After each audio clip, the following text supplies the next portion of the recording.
Hello and welcome to week 10 of English 204. We are very fast, very quickly approaching the end of the semester. We still have a few more weeks to wrap up and a couple more assignments, I guess. So now that you have finished your outline, if you've done it correctly and you've done it well, you're more than halfway through. It doesn't seem that way for you probably at this time, but it is actually the case. I had a meeting with a couple of students yesterday, and some showed concern about being able to finish by the end of the semester and have a paper written and ready and all. But trust the process, it'll work, hopefully. If it doesn't, well, I've been teaching this course for a number of years, so I'm sure it'll work. Today we're going to go over the literature review and talk a little bit about the literature review. But I just want to say over here that this should be completed over 2 sessions. You've already begun working towards your literature review by doing the research, you're summarizing, you're paraphrasing sources, and now you will attempt to bring these sources together by writing a literature review. You have to remember a literature review can stand alone as a paper, or it can make up part of a research paper. So first we will begin by going over the genre and defining what a literature review is. And then next week, we're going to be completing the literature review grid matrix using Google Sheets. This will help us organize our information and help us write our own literature review. Before we do that, we're going to go over this. Okay, so next week is about a position paper. Don't worry about the position paper because we need, this is due in 2 weeks, but I'm going to be preparing you for this because your literature review is the more important part right now. It's going to be done over the next 2 weeks. So what is a literature review? Can somebody tell me what a literature review is? Come on, you get an extra point if you answer. Yeah, it's an Who's overview speaking? of I'm sorry, I can't see. Akram. Hi, Akram. Akram, yes. Hi. So basically, it's an overview and the summary of what other authors have written about the concerning the research question that we're working on. Yeah. Yeah, basically. Why is it important? It guides us in a way. It makes us understand more our research question. It makes us understand also the counter arguments, and not the counter arguments. I mean what do they say? Other sides that we did not consider. Basically, yeah, that's what I mean. Yeah. Nadine is saying it shows that you've done your homework and know what you're talking about. Farah is saying it also guides the reader. And Ayman is saying it combines all of our sources together. Well, you are all correct. You all gave correct answers. A literature review is very, very, very important because imagine every single researcher trying to do research from scratch. That if you want to do research on cancer, for example, you have to start from the beginning, from the first studies all over again. You have to repeat everything that previous people have done. We can't do that. We can never do that because if we were to start from scratch and build everything from scratch, we will never get anywhere. So what we're doing is basically saying others have started the work and they've gotten here. They've gotten this far. What we're trying to do is one of 2 things.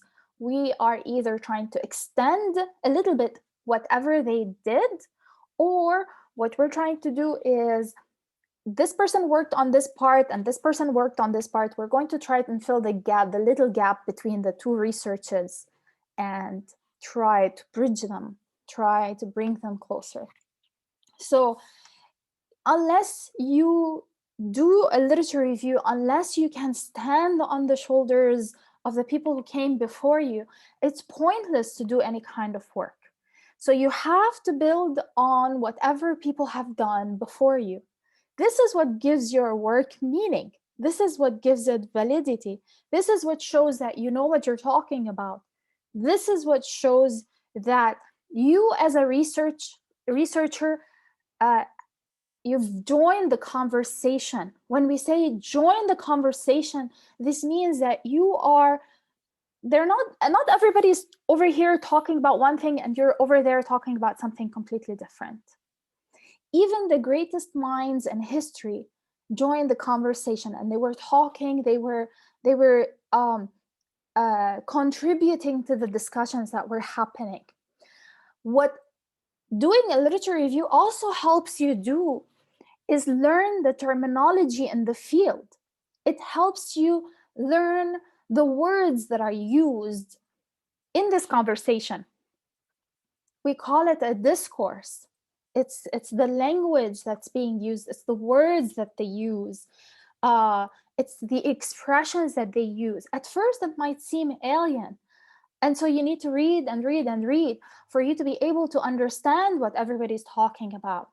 Whether you are an economist, a biologist, a chemist, a physicist, a philosopher, a literature major, a social scientist, your field has its own terminology, it has its own methods, it has its own theories, it has its own claims. And so for you to be able to join this conversation, you need to read up. When you read up, it's good, but you have to bring whatever you've read into whatever you're working on. You have to spring from somewhere. It's not just one idea that comes to mind and you're inspired and you know what, I'm inspired to work on this subject or issue and therefore I'm going to be working on it. I don't care if nobody else has worked on it. In fact, it's actually better. No, sometimes it's a hindrance. So a literature review is you bringing in all the information that you've read, all the research that you have read, and putting it on the table and saying, this is what everybody is saying, and then saying, this is what I will be doing. Springing from this, I'm either challenging a methodology, I am challenging a concept, or I want to try things differently, or there is the study that was done in the USA, I want to see if it's replicable here in Lebanon, or this is what's happening in the world and I want to see if it's applicable over here on like this group of people. Okay, so this is what a literature review does. It says, I've read, this is the material, this is what's going on, this is a conversation that's happening. Some agree, some disagree. Some are talking about two different things. And this is literature. Everybody writes a literature review, whatever your field is. They might call it different things. They might just call it a review, but it's in essence a literature review. Whether you are working in history, humanities, social sciences, natural sciences, applied sciences, everybody has to review the literature. Einstein had to review literature. He had to review everything that has been written and join the conversation of what's going on. And he made mistakes, by the way, and then he corrected them. But it was his review of the literature and his understanding of the literature that helped him spring into whatever, genius he's exhibited through his work and research. Are we clear on this so far? Great. السكوت علامة الرضا. All right. So how do you do this? How do you review literature? You review literature by reading literature. So you already have a guiding probe, I want to call it, which is your research question and then your thesis statement. And you found some sources that inform you about your topic. How do you find more sources? or similar sources, look at their references. They can also guide you. We're doing everything on a very, very, very small scale. I want you to know that this is insufficient if you're working on a big research. If you're working on a research that is publishable, or if you're working on your master's thesis or something like your final project, I don't know, your guidelines will be given to you by your advisor, by your committee, by your the different professors in your area or field. But I'm just showing you the how to in this course. So how do we write a literature review? A literature review is one of the more difficult things to write. Why is it one of the more difficult things to write? Because you are reading into the field, you're trying to understand the terminology, you're trying to join the conversation, and you're trying to make sense of it. And you're not just reporting about the literature. You're not just saying, author A says this, and author B says this, and author C talks about this, and author D talks about that. It's not just that. You have to dig deeper. You have to make connections. If you just read the literature and if you just report on the literature, it's not enough. You have to push it a little bit. You have to show what they do and what they don't do. Because sometimes recognizing that there is a gap in whatever they're saying means that you have a research. This gap is your research. This is what you're trying to fill. So what does that mean? In essence, what we try to do in the literature is, I call them the 4 C's or 5 C's. I have to look again at the workshop thing. So you are citing. The first C, you're citing. You cite the literature. How do you cite the literature? You've already done that in the previous assignments, where you say, for example, Smith and Johnson, 2018, studied this, and that. This is a citation. Or it can be the other way around, where the citation is at the end of the sentence. You state an idea, and then you click, you list all the names that have worked on this. So for example, you can say, heavy smoking thins or blocks arteries. And then between parentheses, you list all the names that have, all the researchers that have done this. Like, for example, Smith et al., 2018, Johnson, 2017, etc., etc. And you list them in an alphabetical order. Okay, so this is the first one, you cite. And then you compare. You're going to show how author A and author B have done things similarly, be it their approach, their methodology, their results, whatever it is. So you're comparing them, okay? And then you contrast them. This is the third C. You contrast them and you say, the results of study A seem to establish a better link between 1 and 2 than study B does. So you are contrasting them. And then you critique them. This works, this doesn't work, this could have been done better, this could have been improved, etc., etc. And then you connect them. How do you connect them? You connect what they're doing to whatever you are doing. I know it seems a little bit difficult, but I have a really good example or two for you to follow, okay? But before we do any of that, let's, I'm sorry, this is still hidden because I'm still not done, and I want to change its location. So this is what we're going to be doing. So you're going to be reviewing 3 sources, okay? And you're going to be citing and comparing and contrasting. When you do them simultaneously, where the sources are cited as they are compared or contrasted. So for example, you can say, unlike Smith 2018, comma, Johnson 2020 does this, this, and that. Unlike Smith 2018, who does this, this, and that, or which does as a study, does this, this, and that. Johnson does this, this, and that. So the first three steps can be done simultaneously. When you are critiquing the literature, you're going to talk about the following. Which arguments are more persuasive? Why? Which approaches, findings, methodologies seem to be more reliable, valid, appropriate, and why? Pay attention to the verbs that you use, like asserted, demonstrated, suggested, presumed. Presumed means I don't agree. Connect the literature to your own area of research and investigation. How does your own work draw upon or depart from or synthesize what has been said in the literature? Okay, whereas when you're citing, I said you're stating the sources. When you're comparing the various arguments, theories, methodologies, and findings. And when you're contrasting the various arguments, themes, methodologies, approaches, controversies expressed in the literature. Let's take a look at, I have two things that I want to show you.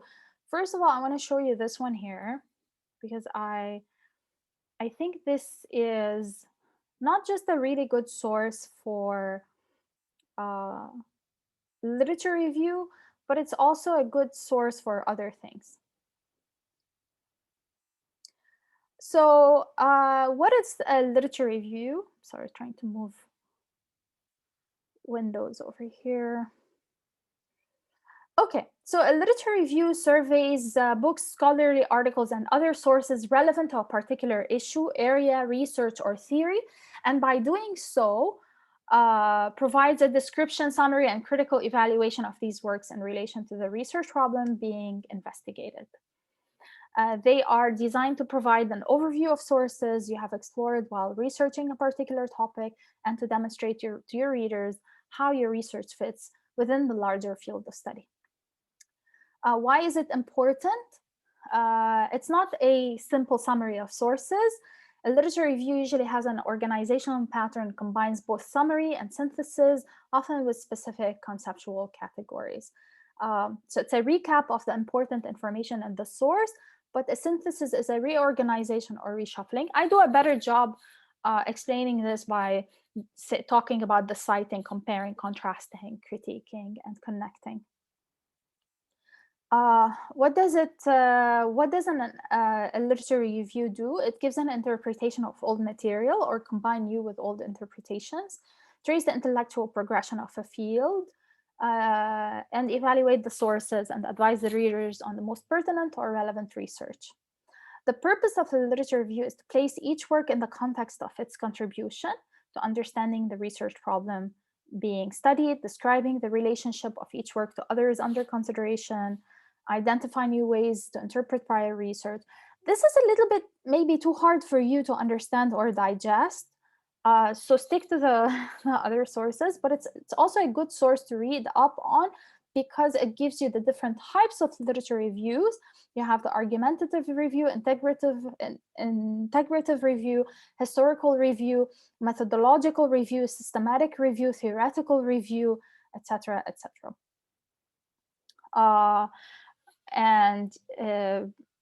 What you should consider are the methodologies, the provenance, like for example, the author's credentials. Objectivity, is the author's perspective even-handed or prejudiced or prejudicial? Persuasiveness, value, etc. And how do you do it? You have, of course, a problem formulation, which is something that you've already have, and find research and material, evaluate the data, and analyze and interpret it. So this for you, if you're interested in reading up on how to organize it, how to do a literature review, this is a very good source. It tells you how to organize your literature review, either chronologically, by publication, thematically, methodologically, etc. But I ask you to do it more, I don't want to say methodological, but more thematically. One second, chat. Oh yes, thank you, Jad. You've already listed them. Should the three sources support the same argument within the paper, or should they support different arguments of the paper? They should support, the three sources should support one argument. So if you're working on one argument, one of the arguments, find the sources that support the argument. Okay? Now, going back to the other sources that we have over here, I have this one here, which is lovely because it tells you step by step in simple terms, very simple, easy terms, of what is a literature review and how to write it. Okay? Oh, oops. Sorry, I'm looking at the wrong. Oh, yes. This is a sample literature review. Sorry. Yeah, let's go back to this one here. Okay, so let's let's go over this one over here. So a literature review is an account of what has been published on a topic by accredited scholars and researchers. So when we say accredited scholars and researchers, please do not get me sources from popular sources. National Geographic is not a journal article. I want journal articles and I want them more recent. I want the more recent ones. How do you find them? Where to find them? You can try Google Scholar, you can try the university's database. You've already done that. We've already gone over how to find sources. Why is it important for us to find credible research? Because we cannot trust anything else. Living through a pandemic has shown us firsthand how conflicting sources can be, and how conflicting even especially popular sources can be. It can be something can be published by somebody who's renowned, and then the second day you find somebody else who has published something that contradicts what this person has said, through video, through a blog, through a newspaper article. Yes, Noor, one source can support several arguments of your paper. True. So make sure that you get a credible source, and occasionally you'll be asked to write one as a separate assignment. Here you're writing it as a separate assignment and you're going to be integrating it in your paper. It's a literature review is either sometimes part of the introduction or the thesis. Here we're going to allocate one part, especially for it after background information and before your arguments. Don't worry about where to place it. We will place it later on in the semester when we are ready to place our literature review. In writing the literature review, your purpose is to convey to your reader what knowledge and ideas have been established on the topic and what their strengths and weaknesses are. As a piece of writing, the literature review must be defined by a guiding concept, which is your research objective, your thesis statement. It's not just a descriptive list of the material available or a set of summaries. We've already established this. Besides enlarging your knowledge about the topic, it lets you gain and demonstrate skills in two areas: information seeking and critical appraisal. So what information is out there and how good is it? It helps us apply principles of analysis to identify unbiased and valid studies. A literature review must do these things, 4 things: be organized, synthesize results into a summary of what is and what is not known, identify areas of controversy in the literature, because people disagree even in science, especially in science, formulate questions that need further research. And these questions usually are mentioned sometimes in the conclusion. So you might have one question.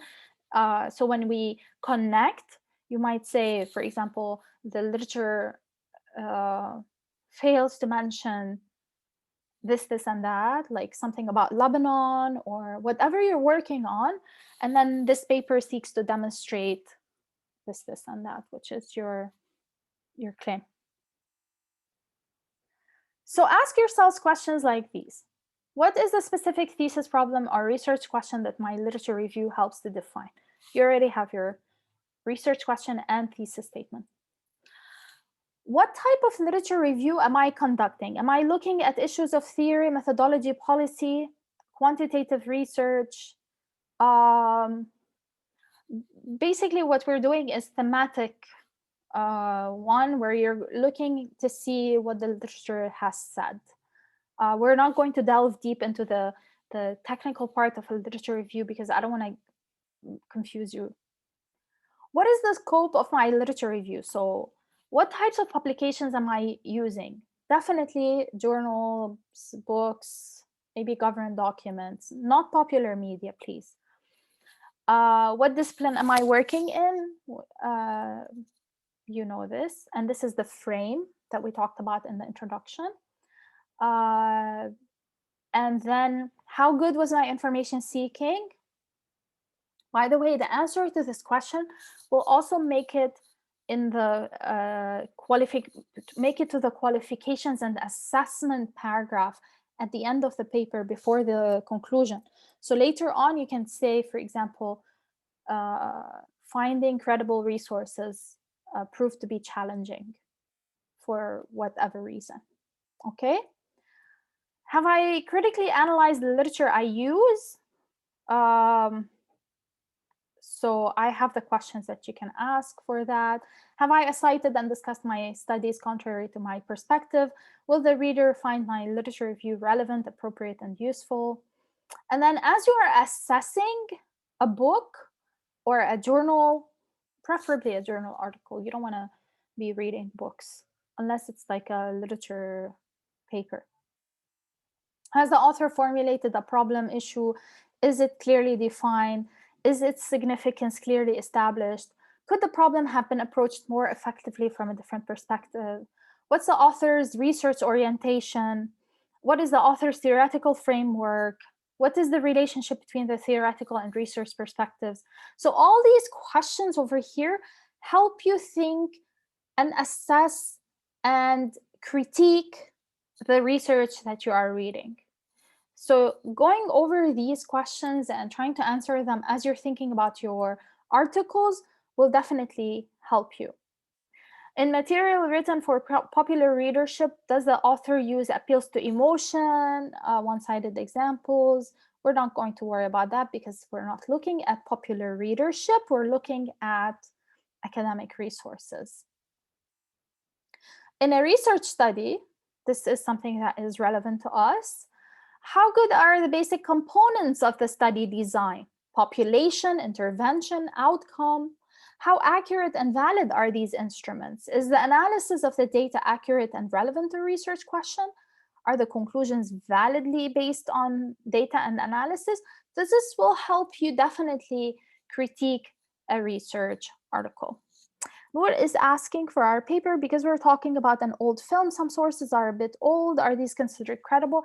Noor, you and Lynn have an exception because your paper is literary / psychological. So you have an exception. In history, if I'm writing a paper in history, I definitely have to use old sources, right? Especially my primary sources. Nadine is asking, I have sources from the digital platform of FBI and CIA websites. If it's relevant to your, no, sorry, that was not Nadine. So are these considered popular Bala Nadine readership? Yes, they are if this is what your paper needs. However, when we are reviewing literature, I want you to use the other articles, the journal articles, the ones that are done by science researchers in their fields. Leave the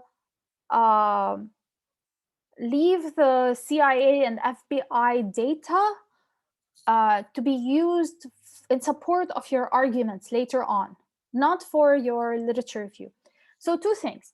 The literature in the literature review can just be just for the literature review, or it can be used in the literature review and then later on to support some of your arguments.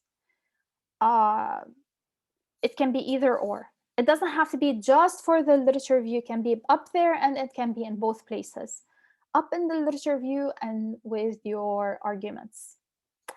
Bashir, you were saying, will the sources that make it to the literature review be the only ones that we can use later on? No, you can add resources later on and use them. WebMD is also better left for later on as a support. What do you mean? Oh, the website, WebMD, or WebMD as a source for research articles, like published articles? What do you have on this website? Is this the one that's like Mayo Clinic? Yes, of course, you can unmute yourself.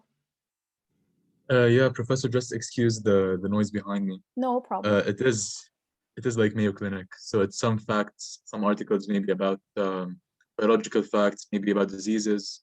Leave it later on.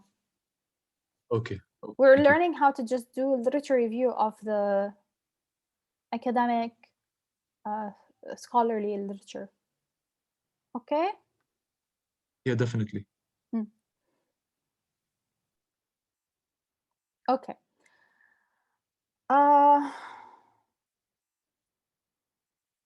Okay, so a literature review is a piece of discursive prose, not a list describing or summarizing one piece of literature after another, which I've already mentioned like a couple of times already, if not more. So do not begin every single paragraph with the name of the researcher.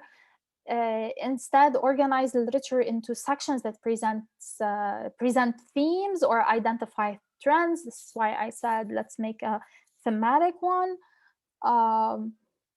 You're not trying to list all the materials published or all the material published, but to synthesize and evaluate it according to a guiding concept of your thesis or your research question. So always refer back to your thesis and research question to see, how you're thinking about or the literature that you're reading about, okay?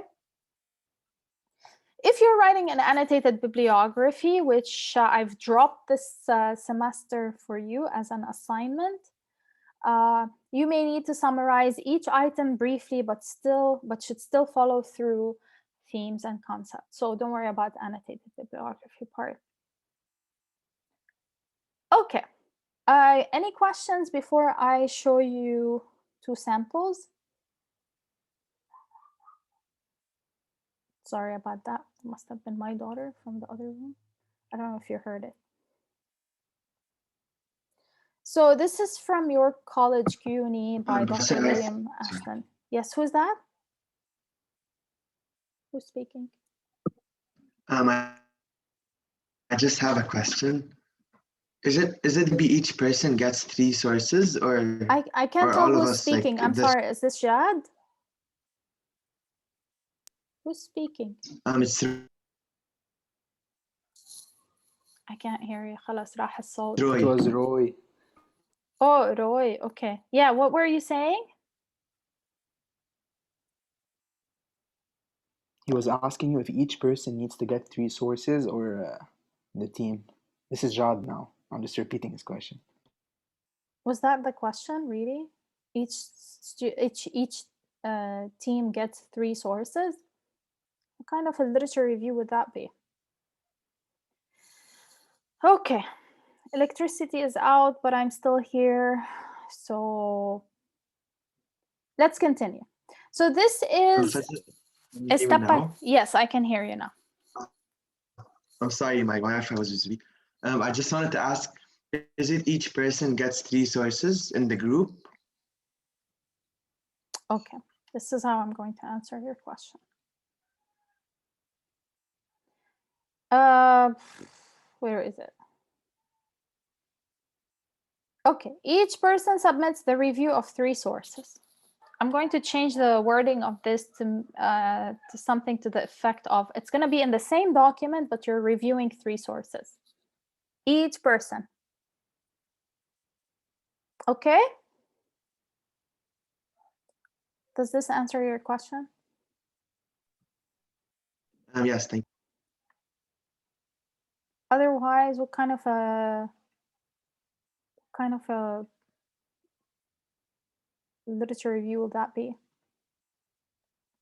Okay, so this I don't want to call it a guide, but it's sort of like a presents a story of how to write a short literature review.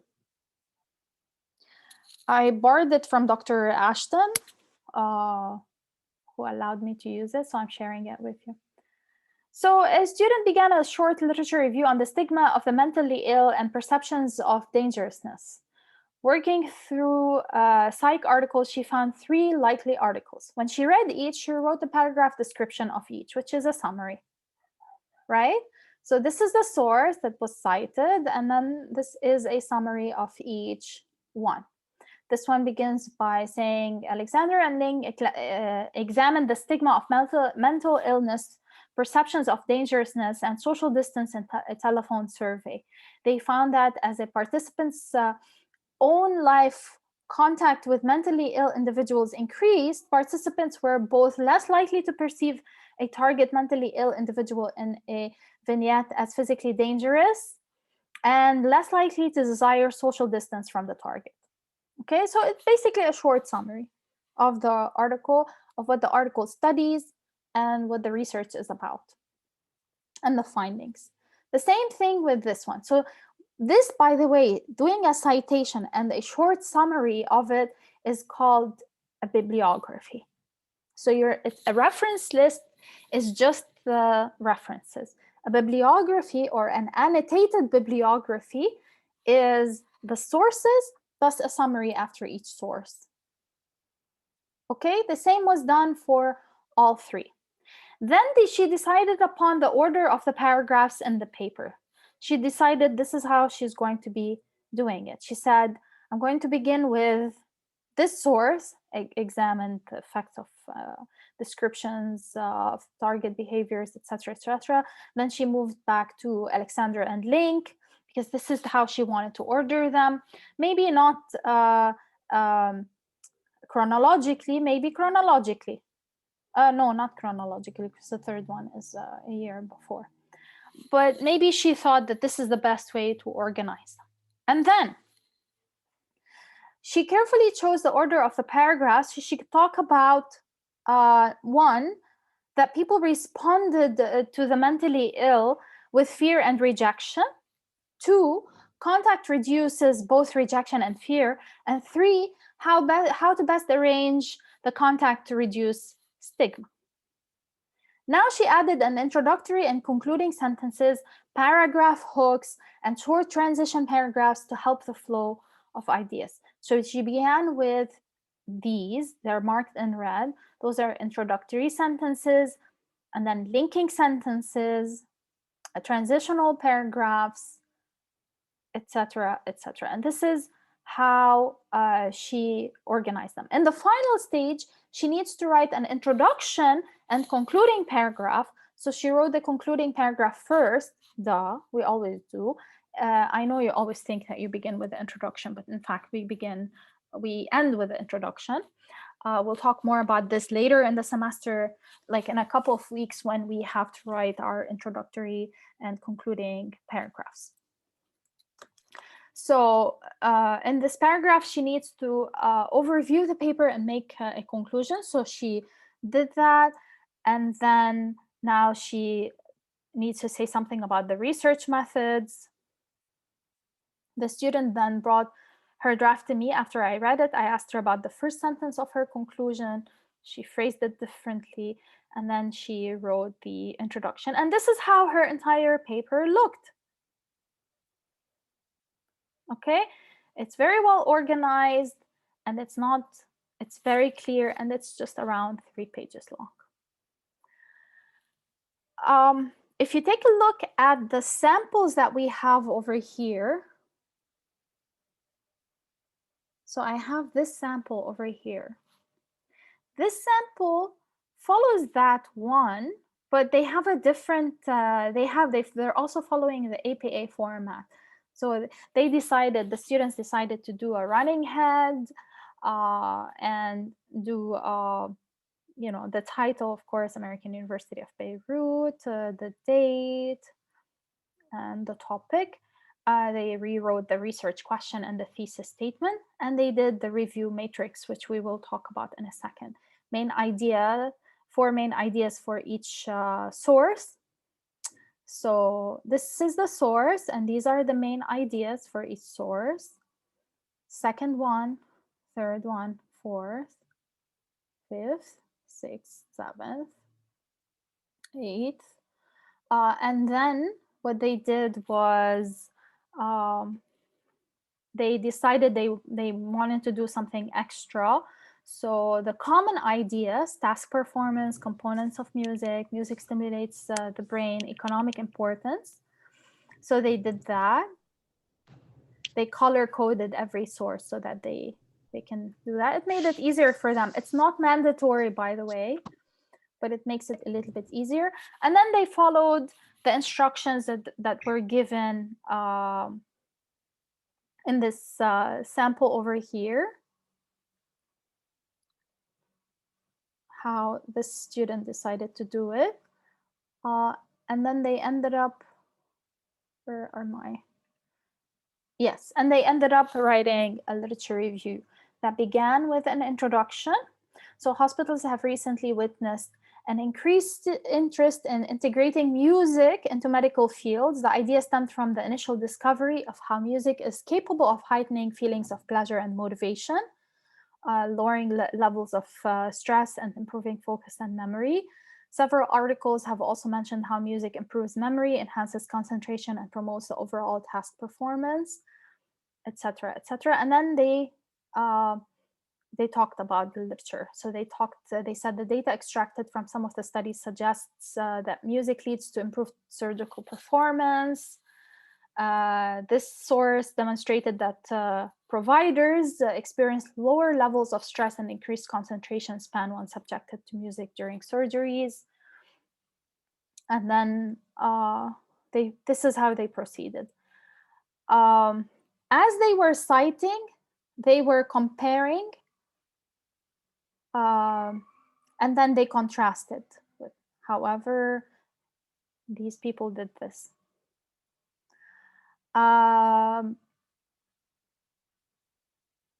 then they critiqued, and then they connected it to their own research. Okay? And then they summed it up in the text, and there are not more than 3. I don't understand. What do you mean?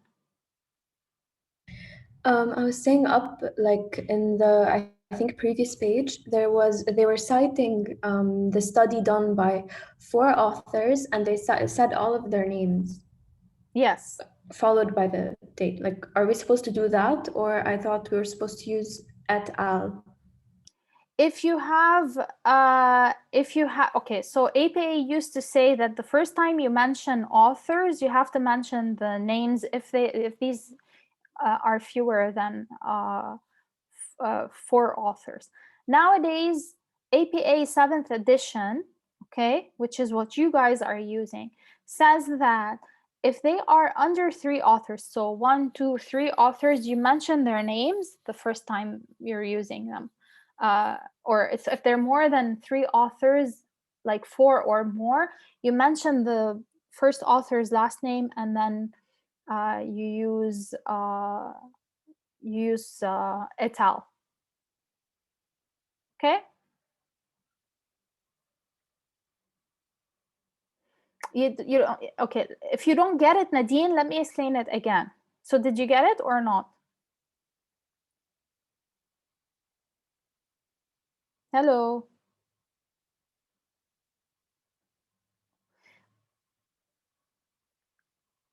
Three or more should be et al. Yeah, okay.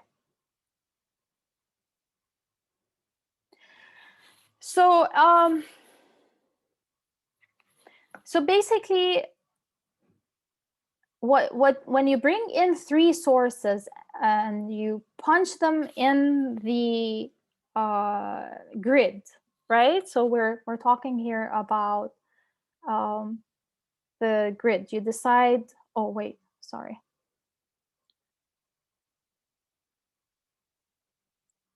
Okay.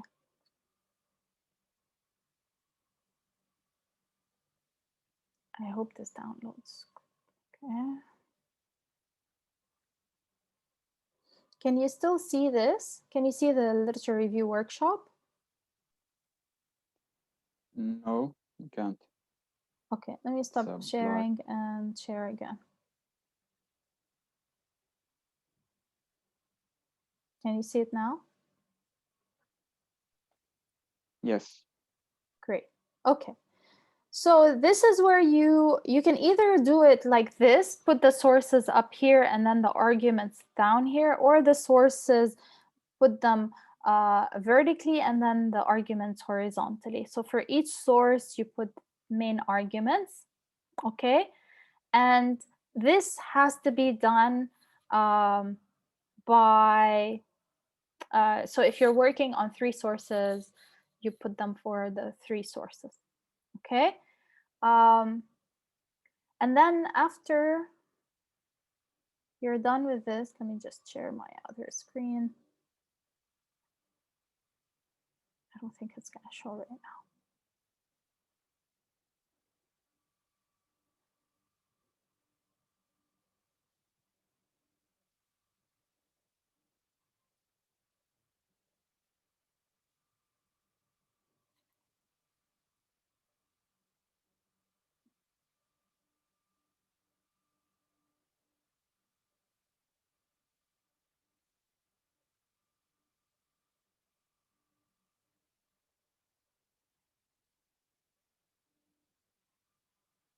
Okay, can you see the page again?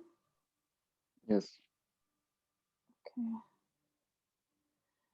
All right, so after you do the grid or the matrix for the 3 sources, what you do is you you cite, you compare, you contrast, but then you have 1 introduction and 1 conclusion. I'm going to add these details over here for you so that you're not too confused about that. So 1 introduction, 1 conclusion, in which you talk about the sources, okay? But then each and every one of you is going to be talking about thematically. If you feel that 2 of you are talking about sort of like the same theme, you can probably combine things, but it might be a little bit easier for you to write this. It doesn't have to be as complex as this one over here, but this will give you a very good idea of how to go about writing a literature review. Okay, questions?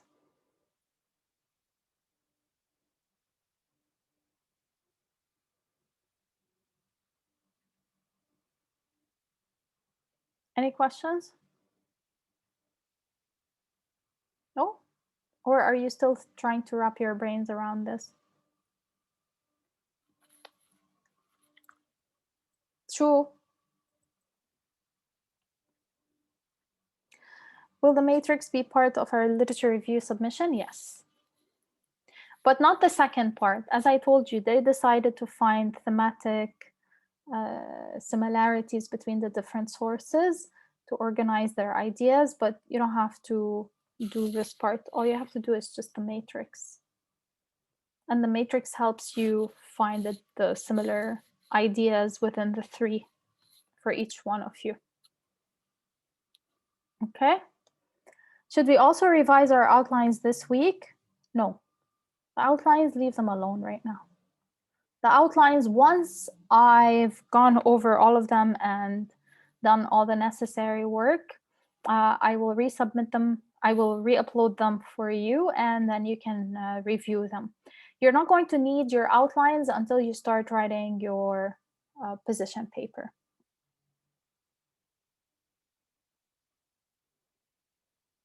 Very repeated question, but is the deadline Sunday at 6 p.m. too? Okay, let's go back to this.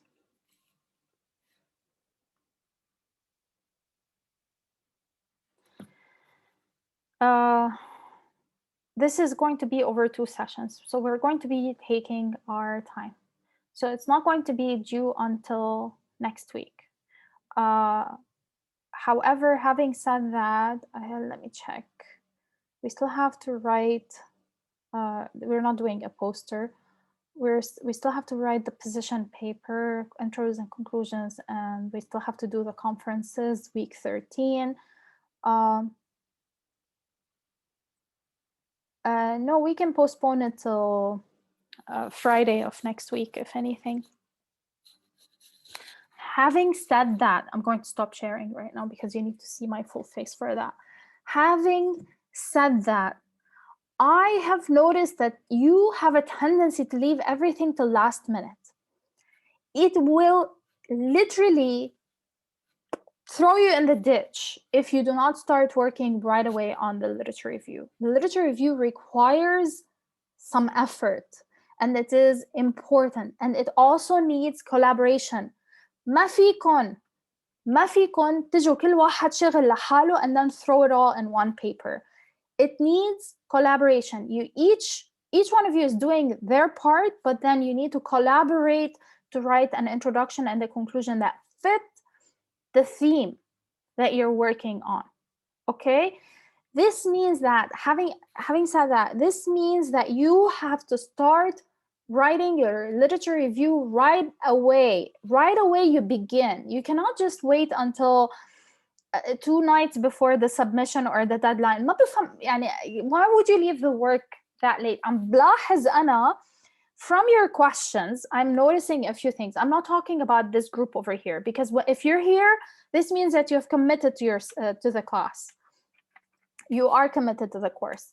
But if you're not here, I don't know if this is gonna work or not, because I've noticed that people are not watching the videos, okay, which is important. And because they're not watching the videos, they're asking me questions that are like, ما بفهم يعني, and why aren't you watching the videos? Because all your questions, the answers to all your questions are in the videos. Like, why would I build a course and worry about building a course and providing you with all the information that you need if you're not going to be going over this information? I don't know. Yes, Roy, you can choose one argument from the outline to write the review about, or information from, or you can choose to do, for example, for the background information, do the literature review for that.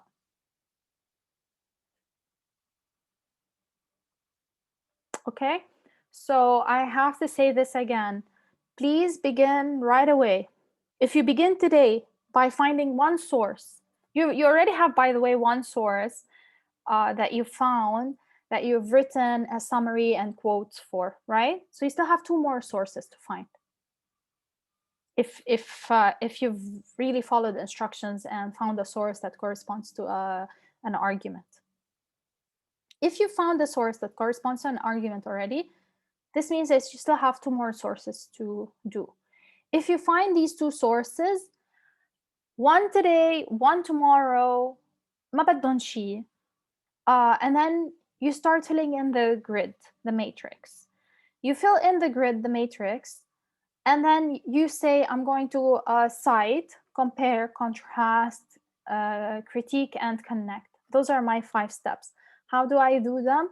I go back to the instructions and I see the kind of questions that I should ask, and I consult the other resources that we went over today to see how I can do this a little bit better. The one from CUNY is very, very helpful. And so you can follow that example. So after you've done the summary of each one, you can order them and do the transitioning sentences, etc., etc. Okay, but please do not leave yourselves until the last minute to submit this. All right? Clear. Good. Yes, Jad. Can you unmute yourself and ask me? Yeah. For our argument, like the 4 articles we already have, they're kind of like related, if you get what I mean. Like we already did, each person like did the other assignment, but like when we were getting the information, a lot of them were using each other's, like, you know what I mean, because the data supports all the arguments. Okay. So أنا مش كل واحد argument تبعه. كتير It's منيح. not You have a very strong team. You can relate this to your team and tell them that I suggest that you work on the literature review together. This means that you might have, how many people are you? Are you 4 in the team? Yeah, we're 4. Okay. So if you have 12 articles to review and you put them, so open up a Google Doc and do a matrix on there where you have you have 12 sources on there, and each one lists information about 3 of them, right? So you do the breakdown of the main ideas of every single source. Don't look for more than 4 main ideas. Okay? You might have a Okay. lot more, but then look for the 4 main ideas, the most important ideas, and then see how they correspond. Try to color code them. Say if they're talking, let's say, about smoking, we're gonna color code them gray, befitting, and then follow the example that I have given you, that I've shown you now. This way you can write a really cohesive, strong literature review. And the reason I'm suggesting this to you in particular as a group, because I've noticed over the past weeks, every time you submitted something, you were doing it like on point. So I know that you're working well. You're working well together, and you're like, you know what you're doing. So this is what I suggest for your group in thank you. particular, if it works. If it's going to be challenging, then you can choose to do something completely different. Okay? I think it'll be good, yeah. Thank you very much. You're welcome. Okay. I guess I'm going to stop recording.